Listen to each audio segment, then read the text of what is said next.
cylindrical objects with robotic arms, or even like, sounds funny, but spray paint, where they can spray the lenses of satellites and make them non-functional. They have all kinds of technologies like this.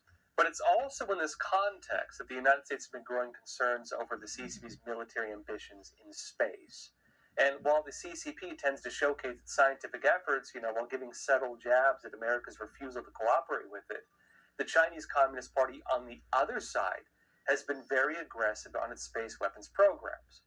And this ties into something else. Look, it's an unfortunate reality.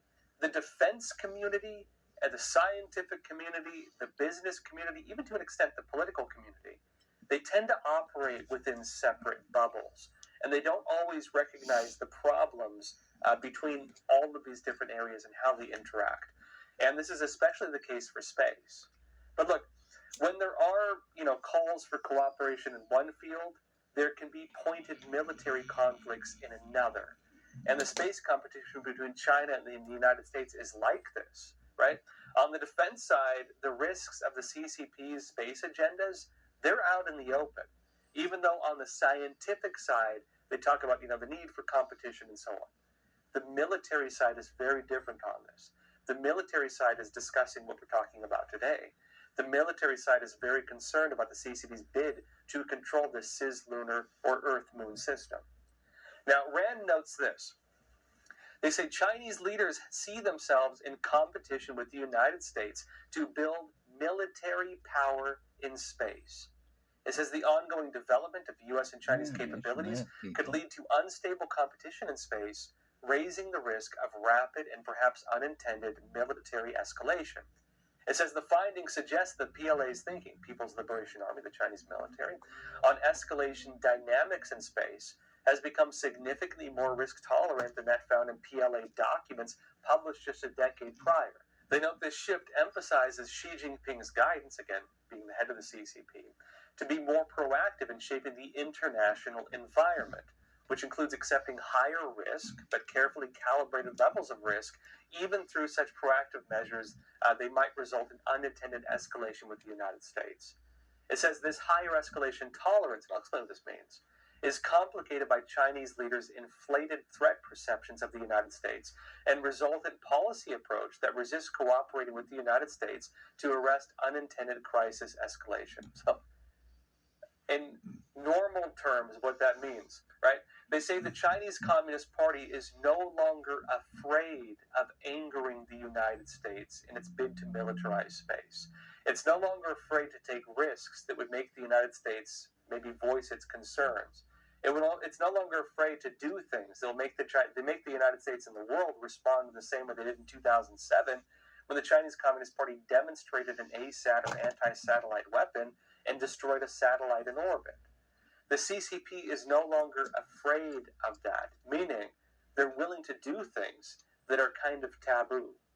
Now look, remember back during the Cold War, just emphasizing the importance of space, Ronald Reagan was talking about the Star Wars program, and that raised serious concerns over what it looks like if one country can weaponize space. Now, to emphasize how serious that is, if a country were to put a missile defense system in space, that would mean they could almost immediately intercept ballistic missiles. And that would mean that, the whole threat of nuclear war, which is, us not using them, is dependent on kind of mutually assured destruction. It would mean that one country could mitigate that threat of another country. If Russia were to launch its missiles, the U.S., with the Star Wars program during the Cold War, could hypothetically intercept all of those, meaning we wouldn't be destroyed, but we would destroy them. And that was kind of the red line in the sand. You can't do that, right? That was the red line drawn in the sand. And so militarizing space like that was regarded almost to the same degree as launching a nuclear weapon, because you could eliminate another country's ability to fight back during a nuclear war. Not only that, but if you were to put not just missile defense systems in space, but even nuclear weapons in space, or even other types of weapons. They have another one that just drops massive poles. They call it rods from God. Those would be absolutely destructive as well, because of the amount of pull from the gravity. If you were to put nuclear weapons in space, if you were to militarize or weaponize space like this, it would mean that you could launch attacks that would be almost impossible to intercept. Because remember, the way that ballistic missiles work, that are used for nuclear attacks, is they actually launch into orbit and then they come back down. And usually it's during that slow period at that turn that they're able to be intercepted. Otherwise, they're too difficult to intercept. If you were to weaponize this in space, right, of course, it eliminates that capability because you're dropping it directly. Meaning, of course, it's game over. It's game over when it comes to nuclear weapons. Now, it's because of this, right, that the weaponization of space is regarded so serious. And at least, for the CCP and the anti-satellite weapons as well, they're becoming a key component of its military. The CCP now, not being afraid to anger the United States or take risks, right, they're now doing this actively. Asia Times notes that Chinese scientists have proposed developing laser-equipped submarines to kill satellites stealthily from underwater, potentially revolutionizing anti-satellite ASAT weapon warfare.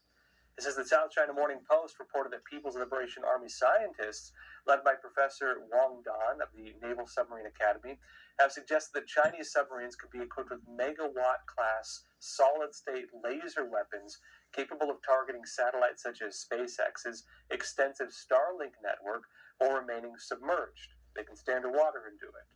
It says the report says this approach addresses the challenge of concealing ASAT operations, which rely on ground-to-air missiles that can easily betray the launch site's location. Now remember how satellites fit into this. Satellites aren't just for communications. They're not just for, the intranet. Satellites are the eyes in the sky. Satellites are the GPS. And satellites, because of that, are part of the command and control system that enable the high-tech capabilities of a modern-day military. They would allow missiles to find their targets. They would allow our ships to navigate. They're the things that all these high-tech systems depend on. And if you knock out the satellites, you knock out the eyes and ears of the military, and you have a blind and deaf military trying to fight a war. And so again, even targeting satellites is kind of a red line when it comes to, again, this form of warfare. Emphasizing again how serious it is that the Chinese Communist Party has kind of thrown out all the inhibitions with this, and they're openly doing it now. And look, this of course raises some concerns about the issue of space weapons overall. For the Chinese Communist Party, this is actually one of the main areas within its military focus. It's something regarded as a field that could give the Chinese Communist Party an upper hand against the United States or an actual war to take place. Well, everyone, that's all for today. Let me know what you think in the comments about this whole new moon race. Also, please don't forget to share this episode to help us get the word out. And with that said, please take care of yourselves, stay informed, and stay free. Thank you.